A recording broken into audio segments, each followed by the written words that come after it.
Hello and welcome to Big Picture. I am Vishal Dahiya and today we will be discussing challenges before the new government in Gujarat. Vijay has been sworn in as the Chief Minister of Gujarat for the second term with Nitin Patel as his deputy and 18 other ministers at an impressive ceremony in Gandhinagar. A week ago, BJP had romped home to victory in assembly elections, securing 99 seats out of 182. This is the sixth electoral win for the BJP in Gujarat, 5 of them being successive, and the last 4 under the leadership of Prime Minister Narendra Modi, who was the Chief Minister of the state for more than 12 years. While there is a lot to cheer for the ruling party in the state, the sixth term in power comes with some new challenges. The farm distress due to drought, floods and delayed monsoon in the past 5 years, especially in Saurashtra and North Gujarat, is one major challenge to be tackled effectively by the new government. For a detailed discussion on the reasons behind BJP's sixth win and the challenges before the new government in the state, we have with us in the studio today a distinguished panel of guests. Let me introduce you to them, starting with Mr. Shekhar, Iyer, political editor of Deccan Herald. We also have with us Mr. Rohan Gupta, national spokesperson from the Congress, and we have in the form of political analyst and a senior journalist, Ms. Neerja Chowdhury. We'll also be joined in by the BJP's senior leader and former Rajya Sabha MP Tarun Vijay. Welcome all of you to Rajya Sabha TV studios. Let me begin with you, Shekhar, straight away. Sixth win, quite a significant achievement as far as BJP is concerned. 5 of them consecutive, 4 of them under Prime Minister Modi. Numbers might be a little less than what they were expecting, but an achievement of the sorts? Well, in terms of the statistics that you mentioned, it is significant. And it also goes to show that the Prime Minister Narendra Modi continues to enjoy a huge traction in Gujarat, huge popularity in Gujarat. And this vote is essentially seen as a vote for Modi. But at the same time, as Prime Minister himself said it at the BJP Parliamentary Party meeting last week, that this was not an easy win. Okay. They had to work very hard. A lot of things have happened in Gujarat in the last 3 years since he shifted to Delhi. There are several challenges. You mentioned about the farm distress, the agrarian unrest, about the caste conflicts and divisions getting sharper and sharper, and huge issues like, huge problems like unemployment of youth, and also other things that were generally not seen as something that is native to Gujarat. There are other problems that have come, which goes to show that there are a lot of issues to be sorted out. Okay, a lot of issues to be sorted out. We'll go to both political parties here in the picture, the BJP and Congress. But before that, let me bring in Neerja into picture. Neerja, very important to look here would be the fact that there was a huge anti-incumbency against the BJP. Almost 2 decades of rule and 19 years of it without any break. But despite that, they romped home to the power center in Gandhinagar. Less than 100, less than what they might have expected. What do you consider the reason behind it, apart from Modi phenomena, which Shekhar pointed out? It's only Modi phenomenon.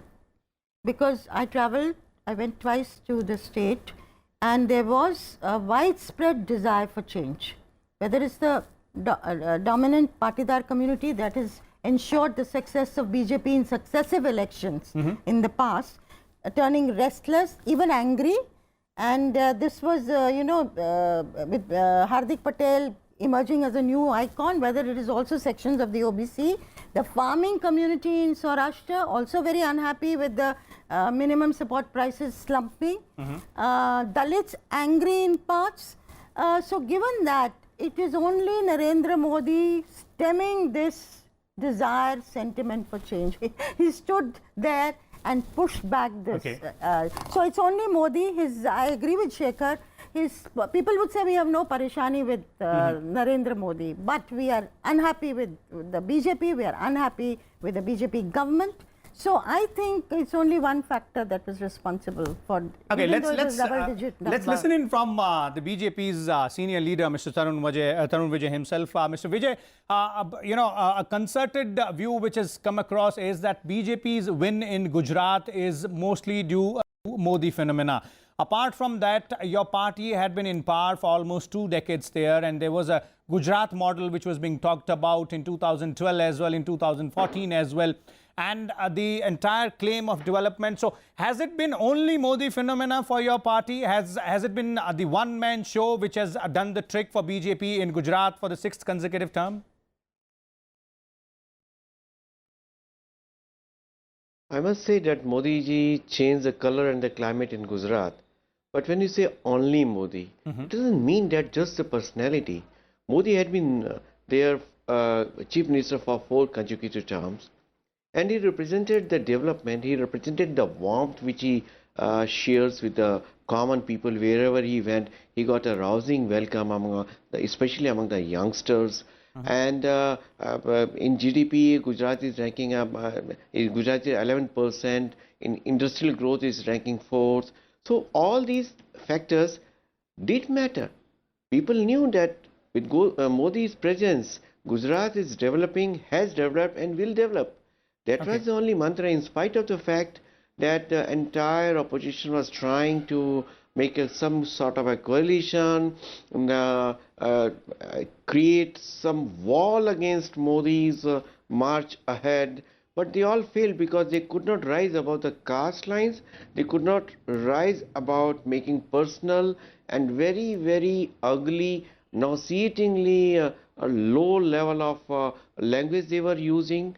Gujarat rejected them all. They put their whatever they had with them to create an atmosphere which was certainly in the end was looking a bit murkier.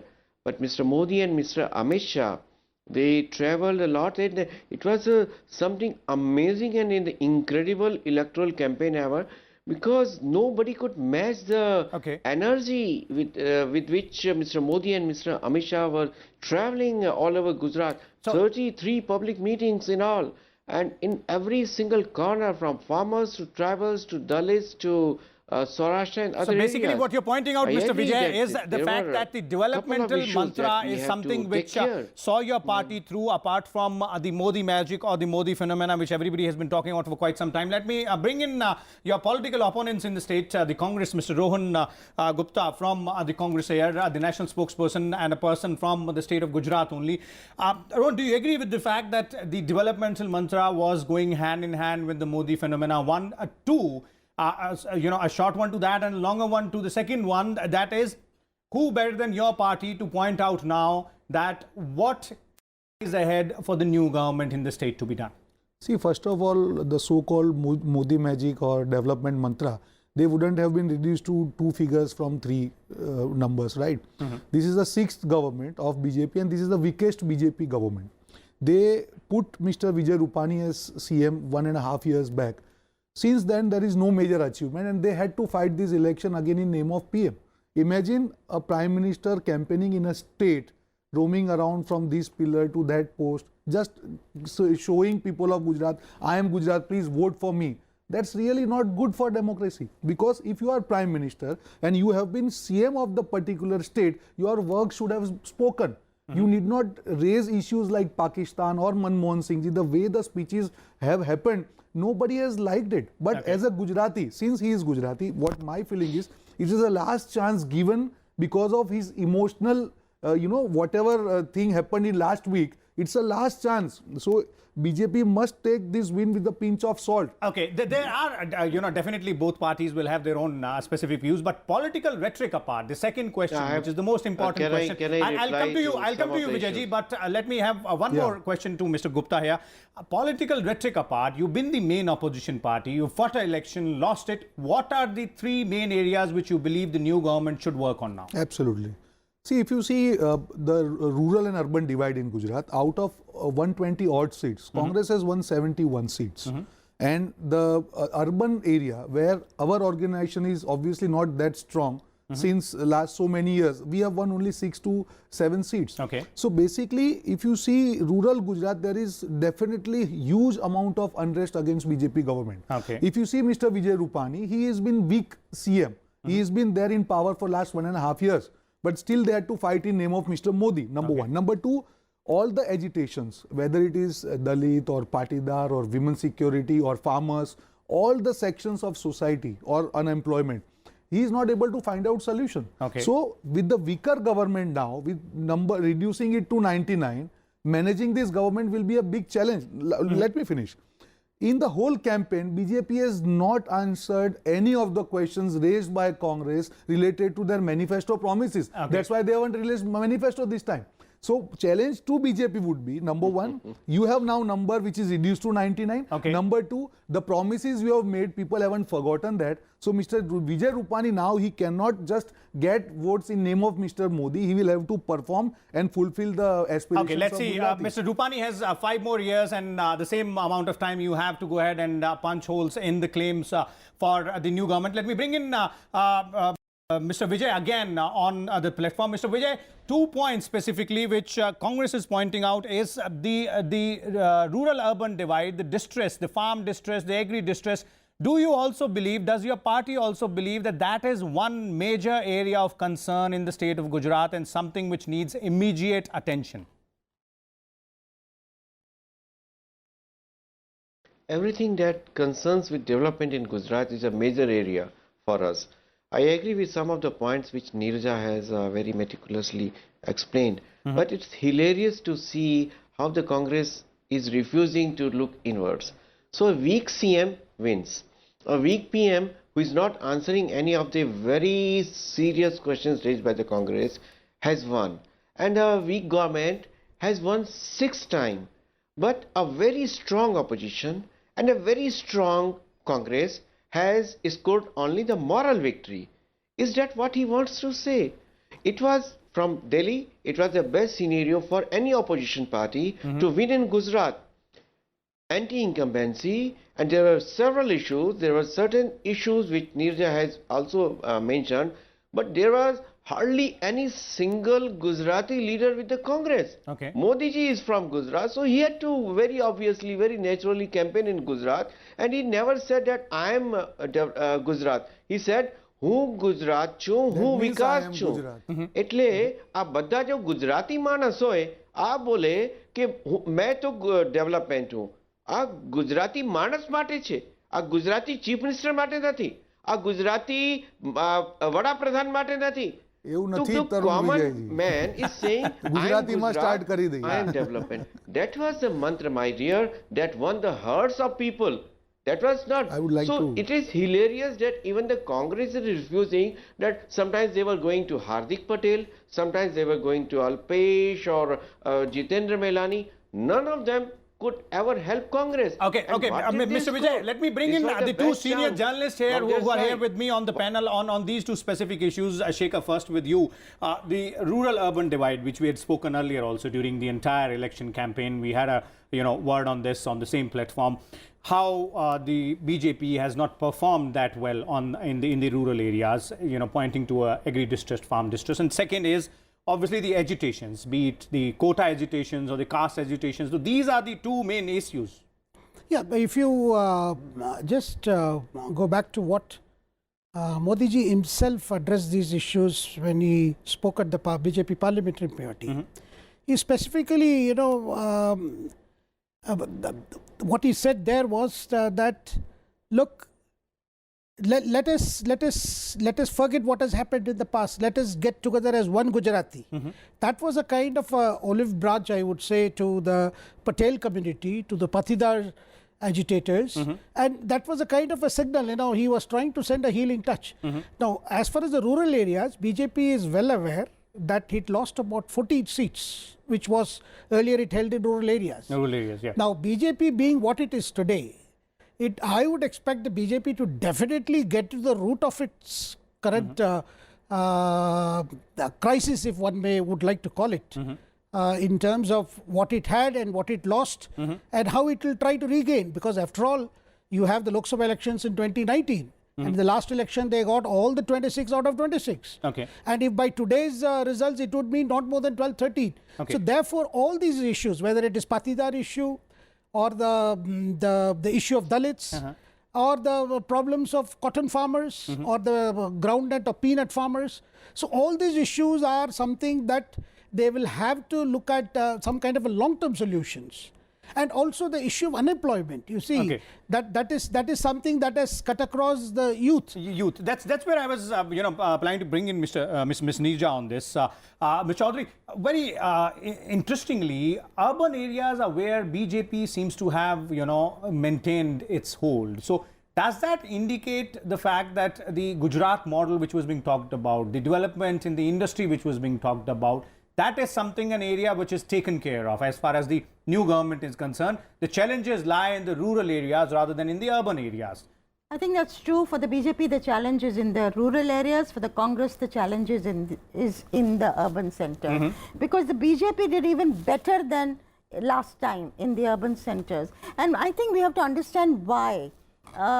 Two reasons. One, of course, is like, for instance, the Surat area, where you had traders agitating On the issue of GST. They were extremely unhappy, and but when you talk to them, they were talking about going back to their old party, because the trust of the Congress was not there.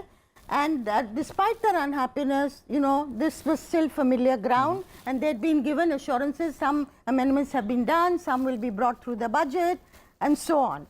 I would say also that, in the cabinet that was sworn in today, it's very interesting. The BJP has begun to put correctives in place. In terms of the caste 6 combinations. ministers come from Patidar community.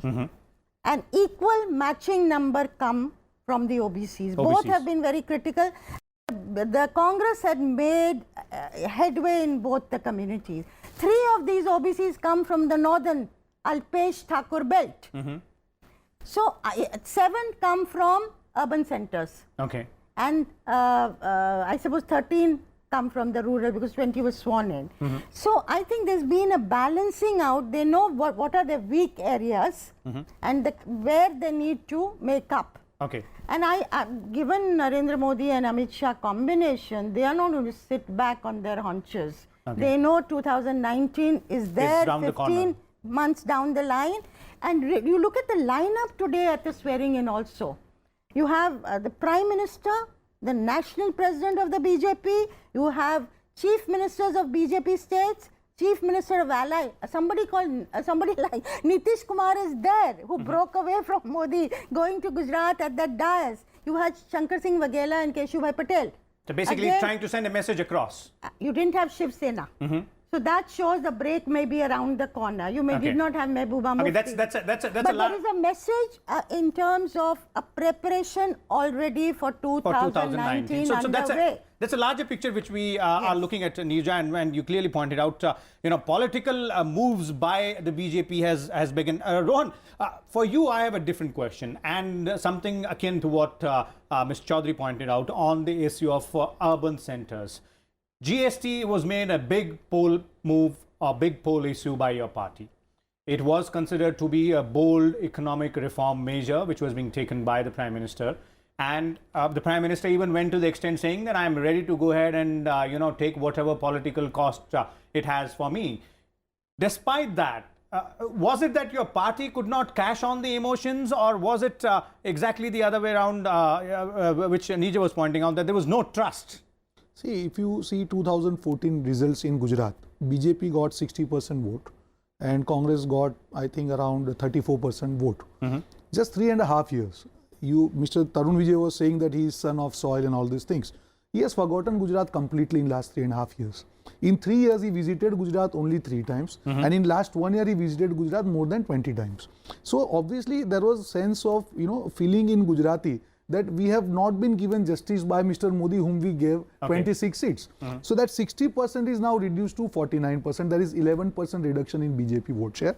Congress 34% becomes 42%. So 8% swing in favor of Congress and 11% against BJP. Now, 17 seats from a state which gave 26 seats. Today, as sir rightly told, we are winning around 12 Lok Sabha seats. My only point, I am happy to see Mr. Tarun Vijay's confidence and arrogance. With this only, we are going to fight back. And yes, urban area, we need to work on our organization. where there was an unrest. Suppose Okay. Surat. So We need to capitalize that, but in future you will see different face of Congress, whether it is urban or rural, and any of the unfulfilled promises of BJP, we are not letting it. We are not going to allow them to let go like that. Okay, well, they will have to answer. that's in what the duty of the 2019. opposition effectively in a democracy is. Let me bring in Mr. Tarun Vijay for a final comment. Mr. Vijay, before we run out of the time, in a concise manner, if you could, tell us as to what exactly you believe are the topmost priorities for the new BJP government in the state. See, I would like to say one thing, that the arrogance of the Congress was shown when they coined the words like Gabbarsing tax and put Manishankar Iyers before them. We are very humble people, and that's the reason we connect, and our vote share has increased to 1.46%. He's telling a lie on his Lok screen. Sabha, you just see the Lok BJP's Sabha results, vote Mr. Tarun. percentage has Let him increased from the respond. previous vote percentage. That is a fact that he You have to can see last see elections. on the Election Commission's website. Secondly, our main priority will be, as Neerja also said and Iyer also mentioned, we have areas of concern, and it will be foolhardy to ignore them or refuse to accept that. We will concentrate on areas where we have been weak, especially in the tribal belt, especially in the rural belt, providing more educational facilities, infrastructure, water, and giving a more income facilities and those infrastructure for the farmer sector, especially in the border areas. And secondly, we have to create a better infrastructure for the young people in amongst the weaker section, amongst the Dalits also.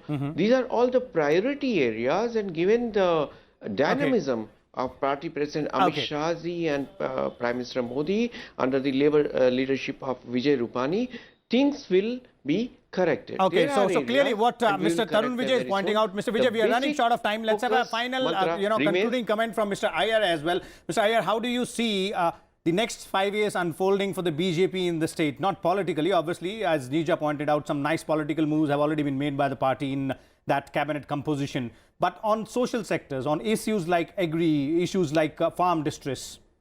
Well, the task is well cut out, and since there is a huge cost involved if they don't do correctives, so I would expect BJP. See, BJP, rather it will have to read with Gujarat, because there is no more a Gujarat model to talk about or to profess about. In fact, they will have to create a new Gujarat model.